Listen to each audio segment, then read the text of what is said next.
आपका स्वागत है अपने चैनल चक्षंस मैथ विला में। मेरा नाम सचिन शर्मा है।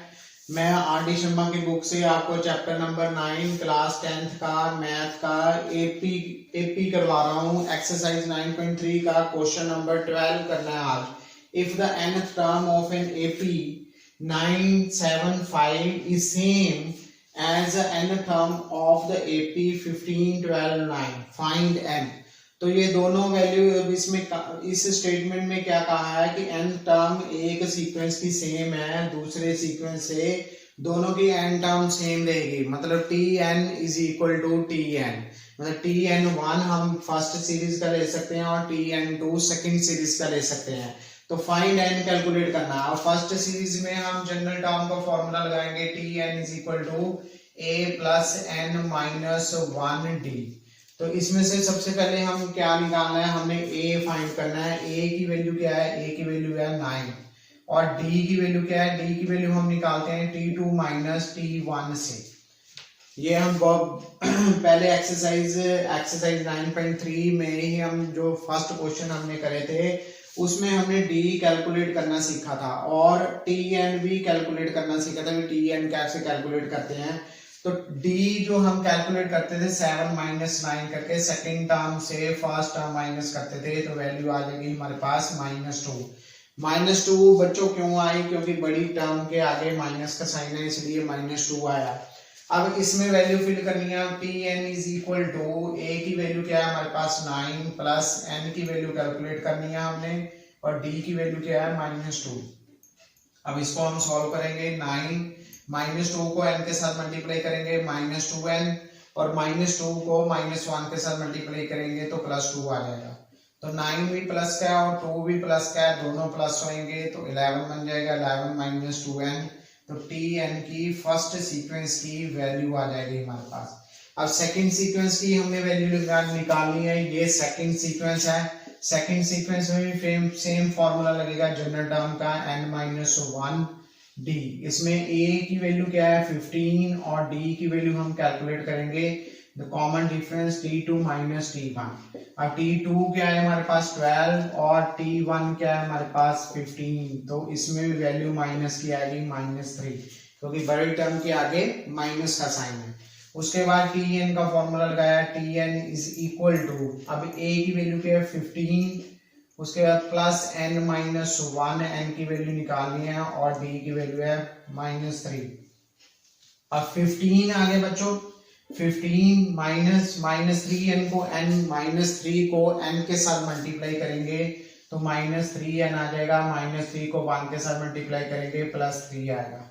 तो वैल्यू क्या आ गई 18 -3n, क्योंकि 15 भी प्लस का है और 3 भी प्लस का, तो दोनों प्लस हो जाएंगे। 18 -3n।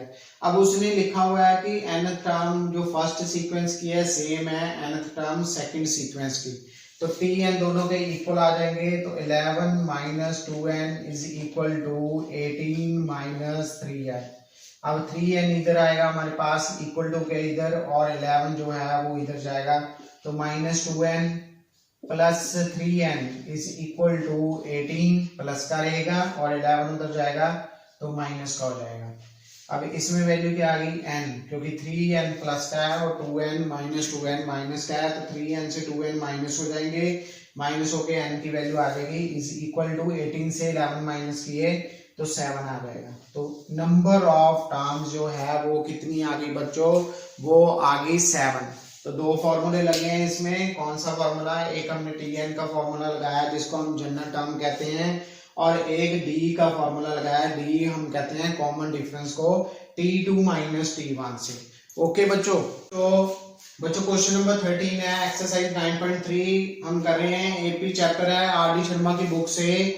तो 13 का फर्स्ट पार्ट है find the 12th term from the end of an AP. 12th term निकालनी है हमने from the end of an AP, मतलब 201 इसकी लास्ट टर्म है, लास्ट टर्म से हमने 12th टर्म निकालनी है। तो 12th टर्म निकालने के लिए एक स्पेशल फॉर्मूला है। वो कौन सा फॉर्मूला है वो मैं यहाँ पर लिख रहा हूँ, फॉर्मूला L-n-1d। तो ये लास्ट टर्म का फॉर्मूला है। लास्ट टर्म जब हमने 12th term from the end of an AP, मतलब एंड से हमने 12th टर्म निकालनी है, मतलब लास्ट टर्म से हमने 12th टर्म निकालनी है, तो उसके लिए ये फॉर्मूला होता है L minus n minus 1D। तो इसकी वैल्यू हम फिल करेंगे। अब L क्या है इसमें 201, तो 201 लिखेंगे, माइनस n की वैल्यू क्या है, n की वैल्यू है 12, ये गिवन है 12 माइनस 1, और d की वैल्यू हम कैलकुलेट कर लेंगे। d की वैल्यू क्या आ रही है, इसको इसमें से हम माइनस करेंगे, तो 5 माइनस 3 तो क्या आ जाएगा, 2 आ जाएगा। तो 2 की वैल्यू यहाँ लिखेंगे, तो 201 माइनस ये 11 बन जाएगा, 11 multiply 2 is equal to 201 minus 22। अब 201 से 22 माइनस करेंगे, तो माइनस करने के लिए हम 201 से 22 माइनस करना है, तो यहाँ से वैल्यू लेंगे, यहाँ 1 आएगा, यहाँ 10 आएगा, इसको कैंसिल करेंगे, यहाँ 9 आएगा, यहाँ 11 बन जाएगा। 11 से 2 माइनस किए हमने तो 9 आ गया। अब यहाँ 9 है, 9 में से 2 माइनस किए 7, और यहाँ 1 है, 179 जो है इसका आंसर आ जाएगा। तो हम सीधा फॉर्मूला हमने अप्लाई किया 12th टर्म निकालने का from the end of an AP. AP के एंड ये लास्ट टर्म है एपी की, इसके 12th टर्म, लास्ट से 12th टर्म कौन सी आएगी, 179। अब सेकंड पार्ट है, सेकंड पार्ट में भी हमने डी की वैल्यू निकाल लेते हैं। डी की वैल्यू कैसे निकलेगी, 8 में से 3 माइनस करेंगे तो डी की वैल्यू 5 आ जाएगी। अब इसके बाद हमें क्या करना है, फॉर्मूला वही है L minus n minus 1D, last term निकालने का। तो सीधी लास्ट टर्म निकल जाएगी इसकी। L क्या है हमारे पास 253 माइनस n की वैल्यू 12 है माइनस 1, और d की वैल्यू 5 है। तो 253 माइनस 11 मल्टीप्लाई 5, तो वैल्यू क्या आ गई हमारे पास 253 माइनस 55। तो 253 से 55 माइनस करेंगे, तो माइनस करने के लिए इधर से हमें कैरी फॉरवर्ड करना पड़ेगा। तो 13 से 5 माइनस किए 8 आ गया, यहाँ 4 आ गया, इधर से कैरी फॉरवर्ड करना पड़ेगा, बोरो करना पड़ेगा। 14 में से 5 माइनस किए तो 9 आ जाएगा हमारे पास। अब इधर 1 रहेगा, तो 198 इसका आंसर आ गया माइनस करके। तो लास्ट टर्म जो 12th टर्म है 253 से 12th टर्म कौन सी होगी, 198। अब लास्ट पार्ट है हमारे पास 147, और लास्ट टर्म है 88। 88 से हमने 12th टर्म देखनी है, तो डी इसमें क्या आ जाएगा, डी की वैल्यू हम कैलकुलेट कर लेते हैं, माइनस करेंगे तो 4 minus 1 is equal to 3 value आ गई। जैसे हमने यहाँ कैलकुलेट किया था सेकंड पार्ट में, वैसे हम कैलकुलेट करेंगे थर्ड पार्ट में। तो वैल्यू वही आएगी, फॉर्मूला सेम लगेगा, L minus n minus 1D का। अब L की वैल्यू क्या है हमारे पास 88, माइनस n की वैल्यू 12 माइनस 1, और D की वैल्यू 3 है हमारे पास।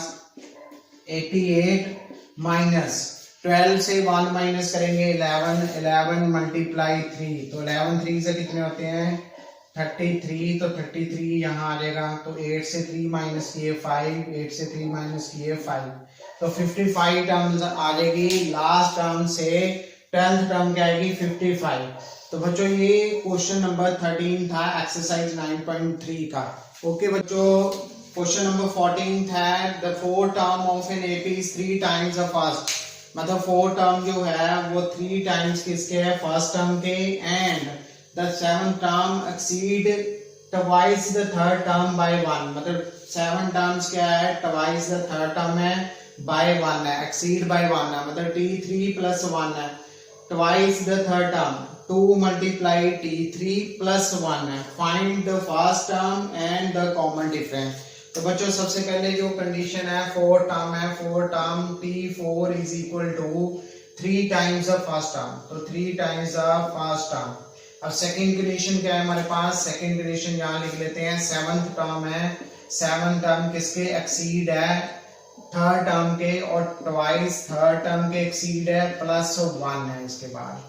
तो इसको पहले सॉल्व करेंगे। t4 क्या है हमारे पास a plus 3d is equal to t3 multiply a, first term a है, तो a की वैल्यू हम उधर ले जाते हैं, तो 3d is equal to 3a minus a, तो 3a माइनस a उधर चला गया, माइनस a हो गया। अब 3d is equal to 2a। तो 3d की वैल्यू क्या आ गई ये, तो d की वैल्यू निकाल लेते हैं 2/3a। तो ये वैल्यू क्या निकल गई, d की वैल्यू निकल गई। अब t7 निकालना है हमने, निकालना क्या है हमें, लास्ट में क्या फाइंड करना है, फर्स्ट टर्म फाइंड करनी है और कॉमन डिफरेंस फाइंड करना है। अब t7 क्या है हमारे पास, a + 6d is equal to 2 multiply t3 क्या है, a + 2d + 1। अब इसको सॉल्व करेंगे, a + 6d is equal to, अब 2 को a के साथ मल्टीप्लाई करेंगे तो 2a आ जाएगा, प्लस 2 को 2d के साथ मल्टीप्लाई करेंगे 4d आ जाएगा, प्लस 1 आ जाएगा। अब a की वैल्यू को उधर भेज देते हैं और d की वैल्यू को इधर भेज देते हैं हम, तो ये आ गया 6d - 4d is equal to 2a - a plus 1। अब 6d से 4d माइनस करेंगे तो 2d is equal to 2a से a माइनस होएगा, a आ गया प्लस 1 आ गया। अब d की वैल्यू क्या आ गई हमारे पास, d की वैल्यू आ गई d is equal to a/2 plus 1/2। अब d की वैल्यू क्या आ रही है, इधर d की वैल्यू आ रही है 2/3a। अब यहाँ वैल्यू फिल करेंगे, यहाँ वैल्यू फिल करते हैं 2/3a is equal to a + 1/2। अब क्रॉस मल्टीप्लिकेशन कर देते हैं, जब क्रॉस मल्टीप्लिकेशन होगी तो ये बन जाएगा 4a is equal to 3a + 3। अब 2 को 2a के साथ मल्टीप्लाई किया 4a, और 3 को a के साथ किया 3a, और 3 को 1 के साथ किया 3। अब इस वैल्यू को इधर हम भेजेंगे तो 4a - 3a is equal to 3। अब ये माइनस हो जाएगा तो a की वैल्यू क्या आ गई हमारे पास, a की वैल्यू आ गई 3। अब a की वैल्यू को यहाँ हम फिल करेंगे तो d की वैल्यू क्या आ जाएगी, 2/3 मल्टीप्लाई 3, तो 3 कैंसिल हो जाएगा, तो d की वैल्यू क्या आ गई हमारे पास 2।